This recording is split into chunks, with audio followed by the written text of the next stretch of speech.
प्रधानमंत्री जी ने जो बात कही है वो सरकार की जो मंशा है उसके अकॉर्डिंग कही है। सरकार ने जो वफ़्क़ में अमेंडमेंट किया है और वो नया वफ़्क़ कानून आया है, उसकी मंशा ही यही है उसके पीछे कि वफ़्क़ की जो प्रॉपर्टीज़ थी, वफ़्क़ का जो फ़ंड था, वो सही तरीके से इस्तेमाल नहीं हो रहा था। जो गरीब गुरबाओं के लिए, मुसलमानों के अपलिफ्टमेंट के लिए होना चाहिए था, वो नहीं हो रहा था।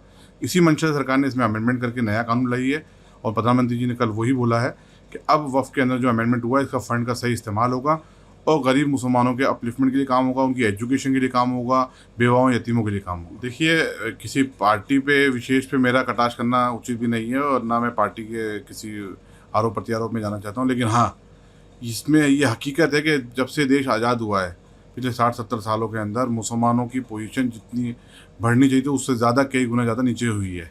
और ये सच्चर कमेटी भी कहती है। सच्चर कमेटी आज की नहीं है, 2006 की है। उसके दौर में ये कहा गया है कि मुसलमानों की पोजीशन, मुसलमान गरीबी रेखा से भी नीचे जा चुके हैं। तो ये बात तो सोचने की है, आत्मचिंतन करने की कि मुसलमानों की तरक्की क्यों नहीं हुई, इसके पीछे क्या वजह रही। और जहाँ तक वक्फ बोर्ड की बात है, तो मैं देश के ऐसे वक्फ बोर्ड, किसी भी वक्फ बोर्ड के बारे में बता दिया जाए कि जिसने आज तक मुसलमानों के अपलिफ्टमेंट के लिए कोई योजना चलाई हो, या वक्फ का कहीं फ़ंड पूरे हिंदुस्तान के अंदर कहीं ऐसा जगह इस्तेमाल किया गया हो जिससे मुसलमानों के अपलिफ्टमेंट हो, उनकी एजुकेशन के लिए काम हो या उनको रोज़गार मिला हो। तो जाहिर सी बात है, मुसलमानों की पोजीशन, एक यही इदारा मुसलमानों का था खालिस, जो इदारा था जिसकी वजह से उम्मीद थी कि हाँ, मुसलमानों का अपलिफ्टमेंट होगा, उस इदारे ने भी कोई काम नहीं किया। तो आज मुसलमानों की पोजीशन बहुत ज़्यादा डाउन है।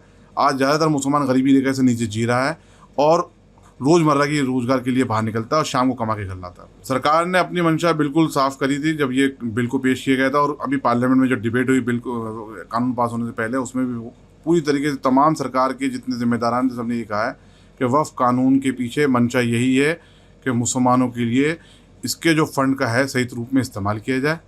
और अब मुझे पूरी उम्मीद है, पूरे हमारे लोगों, पूरे देशवासियों को ये उम्मीद है कि सरकार इस वक्फ के जो फ़ंड को सही तरीके से इस्तेमाल करते हुए मुसलमानों के लिए रोज़गार के अवसर फराहम कराएगी, उनकी एजुकेशन के लिए काम होगा, उनके अपलिफ्टमेंट के लिए काम होगा, यतीम बेवाओं के लिए काम होगा। देखिए, हिंसा कहीं पे भी हो, वो समाज के और देश के हित में नहीं होती है।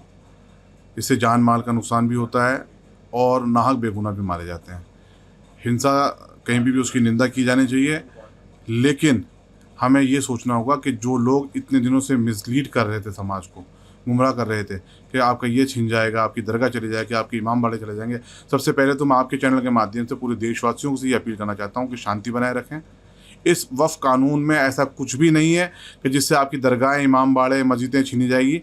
ऐसा कहीं ऐसा लिखा हुआ नहीं है और सरकार ने भी अपनी मंशा बिल्कुल साफ़ कर दी है। बल्कि इस वक्फ कानून से तो उनको और प्रोटेक्शन मिलता है। और जो लोग भड़काने की बातें कर रहे हैं, उनको बाज आना चाहिए इन चीज़ों से। उनको सोचना चाहिए उनके गैर जिम्मेदाराना बयान से किस तरीके से, कहाँ पर किसके जज्बात भड़कते हैं और ऐसे हालात पैदा होते हैं। हमें सबको शांति बनाए रखने की ज़रूरत है।